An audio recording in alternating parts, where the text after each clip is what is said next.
മതമൌലികവാദികളെ പ്രീണിപ്പിക്കുന്ന കേരളം ആരായി പറയുന്നേ? നമ്മുടെ മോദിജി. മുസ്ലിങ്ങൾക്കെതിരെ ഇന്നലെയും വർഗീയ വിഷം ചീറ്റിയ മോദിയുടെ നാവ് തിരികെ വായിലെത്തിയിട്ടില്ല. അതിനു മുൻപേ ഇതാ മോദിയുടെ പടം വെച്ച് കേരളം വർഗീയമാണെന്ന പരസ്യം. ഐറണി തൂങ്ങിച്ചത്തു എന്നല്ലാതെ ഇതിനെന്താ പറയാ? CAA വഴി ആർക്കും പൗരത്വം നഷ്ടപ്പെട്ടിട്ടില്ലത്രേ. ആഹാ, കൊള്ളാലോ. CAAക്ക് ഒരു കൂട്ടുണ്ട്, പൗരത്വ രജിസ്റ്റർ. ദേശീയ പൗരത്വ രജിസ്റ്റർ അസമിൽ തയ്യാറാക്കിയപ്പോൾ 19 ലക്ഷം പേരാണ് പൗരത്വത്തിൽ നിന്നും പുറത്തായത്. അതുകൊണ്ട് പൗരത്വ നിയമം നടപ്പിലാക്കുമ്പോൾ പുറത്താവുന്നത് കോടിക്കണക്കിന് മനുഷ്യരാവും എന്നതാണ് വസ്തുത. ഗാസയ്ക്ക് വേണ്ടി റാലി നടത്തിയെന്നതാണ് മറ്റൊരു ആരോപണം.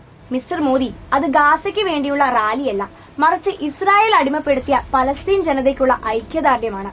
പലസ്തീൻ ജനതയോടുള്ള ഐക്യദാർഢ്യം പതിറ്റാണ്ടുകളായി ഇന്ത്യയുടെ വിദേശ നയവുമാണ്. മേഖലയിൽ സമാധാനം പുലരണമെന്ന താൽപര്യമാണ് ഇടതുപക്ഷം മുന്നോട്ട് വെച്ചത്.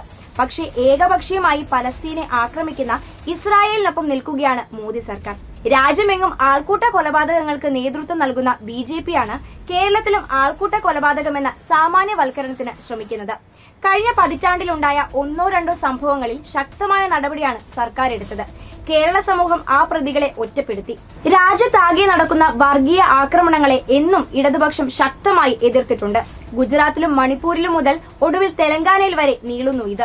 ഈ വർഗീയ വേട്ടകൾക്ക് നേതൃത്വം നൽകുന്ന സംഘപരിവാറാണ് ഇടതുപക്ഷത്തിന്റെ വർഗീയ വിരുദ്ധതയിലെ അചഞ്ചലമായ നിലപാട് ചോദ്യം ചെയ്യുന്നത്. BJP വർഗീയതയ്ക്കെതിരെ പറയുകയെന്നാൽ കുറുക്കൻ കോഴി സംരക്ഷണത്തെക്കുറിച്ച് പ്രസംഗിക്കുന്നതുപോലെയാണ്. വെറുപ്പിന്റെയും വംശഹത്യയുടെയും ചോരപുരണ്ട കൈകളുള്ള മോദിയുടെ സമാധാനത്തെക്കുറിച്ചുള്ള ലെക്ചർ കേൾക്കാൻ ഒട്ടും താല്പര്യമില്ല സാറേ. എന്തായാലും മലയാളികൾ ചാണകത്തിൽ ചവിട്ടില്ല, അത് തീർച്ചയാണ്.